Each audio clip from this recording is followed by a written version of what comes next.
Welcome to the Brant and Sherry Oddcast, sponsored by America's Christian Credit Union. To order Brant's latest book, Life is Hard, God is Good, Let's Dance, or to find out more about the show, go to BrantHansen.com.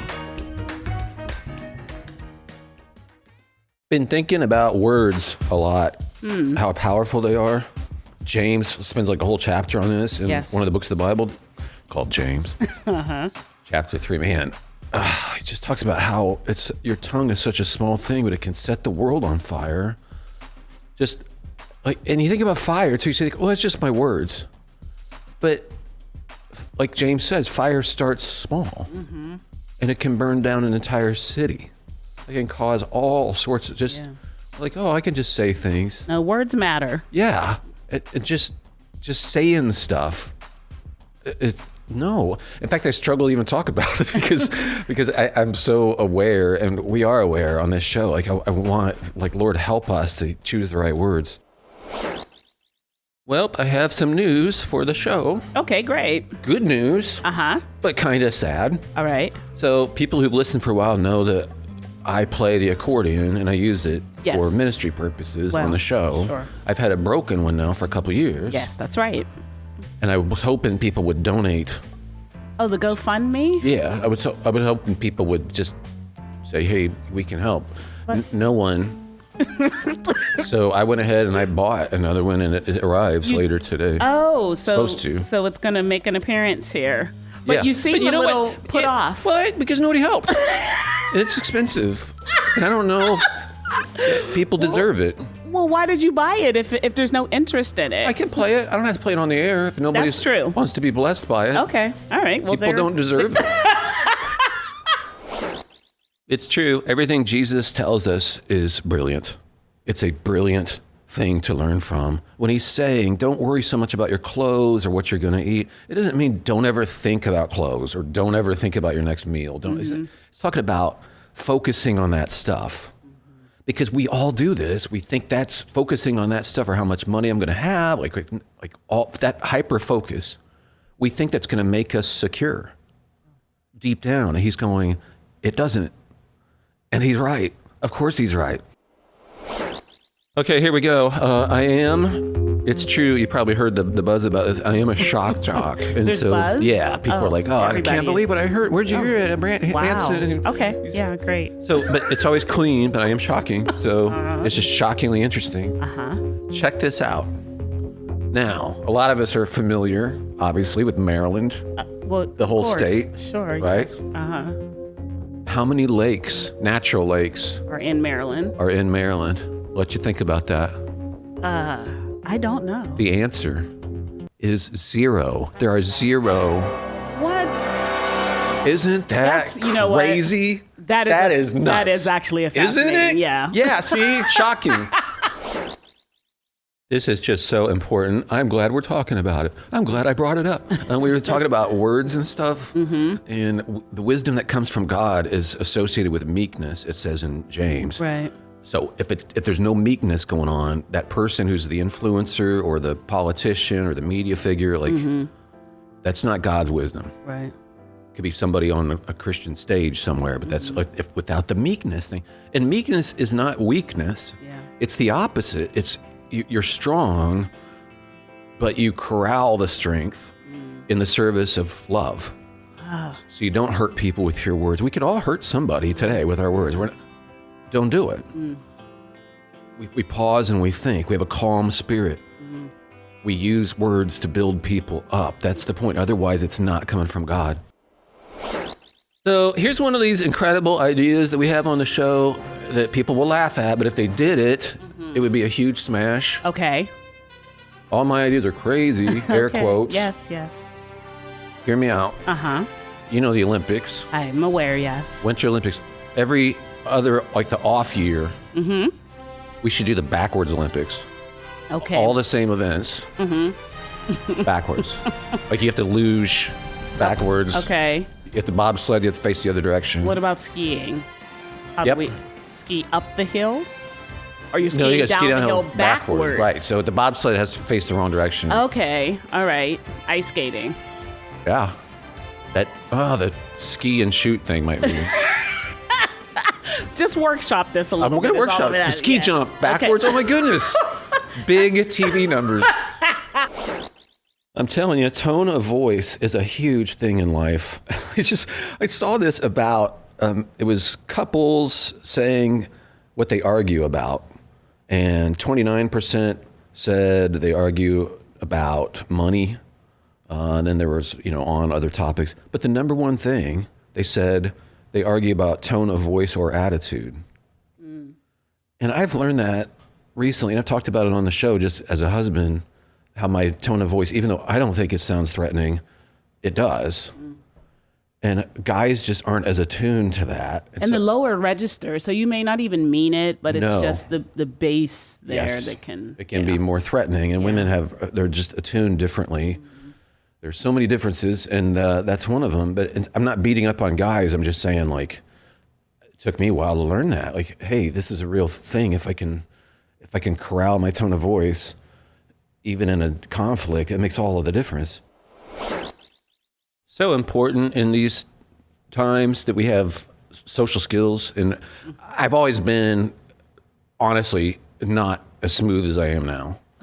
So people ask me, how did you get to the point where you're... What you are right now, what they're hearing, sure. Yeah, all of this. And so here's a tip. Yes. We'll do a little role play for a but we're at a gathering of at work or luncheon. Sure. And I don't know you, you don't know me. Okay. So bring something relevant.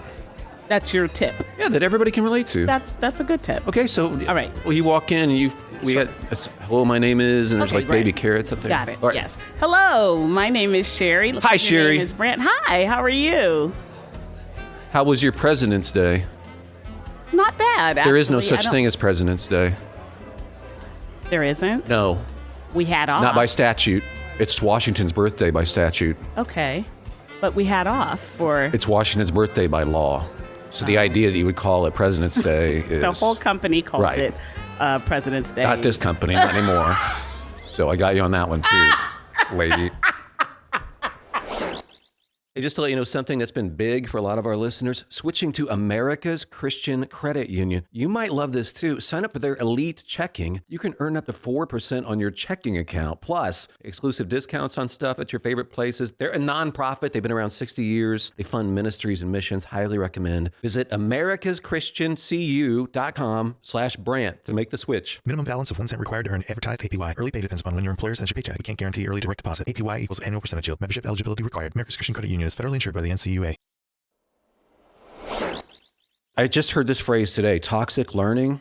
Good gracious. How many toxicities can we Well, I like this one. Oh, really? This is one. Okay, jeez. See if I can find. I thought they were going to tell us we're learning. Toxic learning is the desire to learn about gossip, bluster, propaganda, outrage bait, disaster news, and pseudo-profundity while being bored by nuance and accuracy. Mm-hmm. I would say by being bored by life-giving things. Mm-hmm.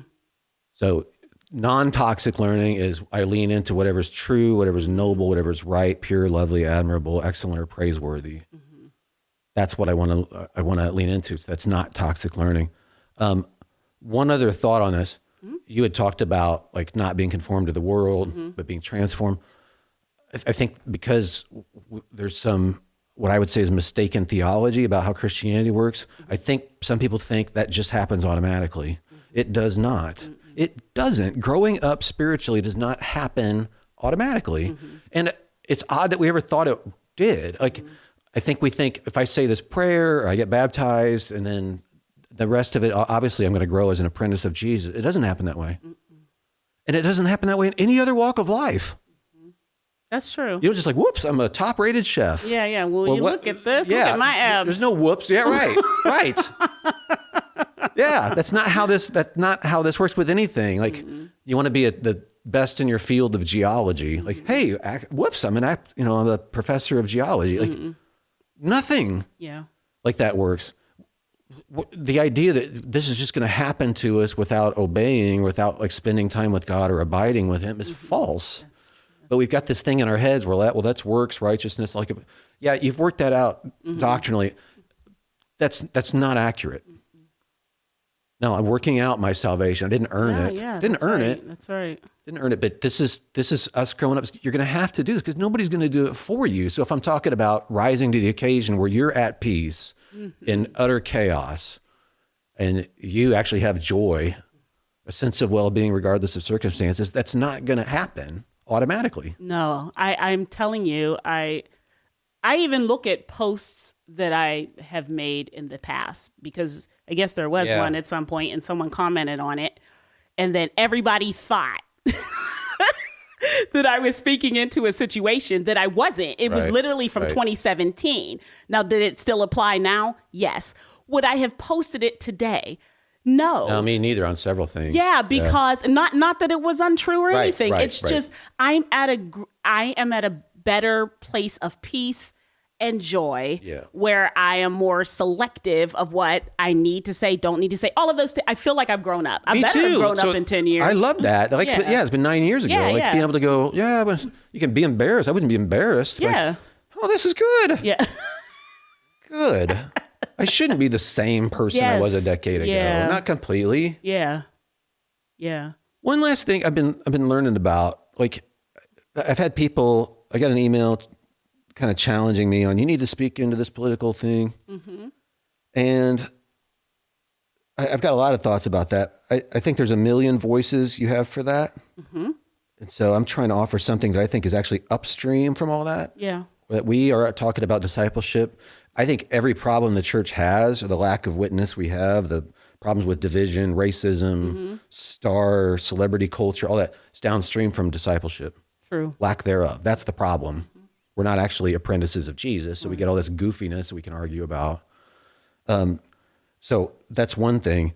The other thing is I would caution you, and I would caution me from listening to Christian political voices who identify themselves as Christians. Mm-hmm. They can be black church, white church, whatever church. Yeah.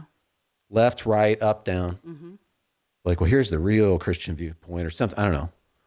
If they're not actively promoting at least the atmosphere of loving your enemy, I wouldn't listen to them. Mm-hmm. Which is, for now, for what I see, unless I'm missing something, and please tell me if I am, going to eliminate about 97 to 98% of the voices. I think so. You might say, this is really solid Christian person. Like, okay, but they're still demeaning, they're mocking, they're not demonstrating that love for enemies. Yeah. I want to see that.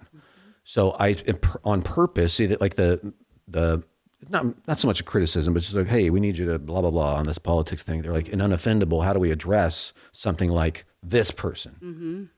Like, well, I deliberately mentioned two guys, Martin Luther King Jr. and Dietrich Bonhoeffer, for a reason. I picked those two guys for a reason. They were politically active, quite. Yeah. But they didn't believe in political. I'm fine with political activity. Yeah. What I don't believe in, what they don't believe in, is political activity without the love your enemy thing. Yeah, right. You take the love your enemy thing out of there. No, I don't believe in that. Mm-hmm. I don't want part of it. If you're going to include that, let's talk. Yeah. Absolutely. So, but this, we just want people, they were doing that to Jesus too. Boy, he confounded people. They wanted him to speak to the thing. It's not he denies truth. He's not like, Rome's not doing anything wrong. Right. He's not defending them. Although people were like, you need to say this, you need to say that. And he would do what I know he would do now. If he was in our midst now doing his earthly ministry and he showed up at a church thing, at that church over there, these people are pro-Trump, these people are anti-Trump. They'd be like, we want, that'd be one of the first things he'd be asked about. Of course. What do you think about Trump? You need to tell those other people that, they need to defend this man, like they're evil, like, or vice versa. Mm-hmm. I don't think he'd give you the answer you want. Oh no, you would crucify him like they did. No, I don't know what it would be. Mm-hmm. I think he'd have a question for you. And I think you would not know what to say. Because he did that a lot. He would answer your question with a question that did not satisfy what you wanted. 'Cause you wanted him to point towards the obvious evil. He's not denying the evil, but he's not giving you what you want. Yeah. And he'll point it at you. And he might ask a question about loving your enemy somehow in a certain way, or start telling a story that you're like, what? Wait a second, did that make me look bad? Who are you saying I am in that story? Yeah. What? Driving home that night. Did he? What was he? I think he was saying that I'm the problem. The Brant and Sherry Oddcast, sponsored by America's Christian Credit Union. To find out more about the show, go to BrantHansen.com.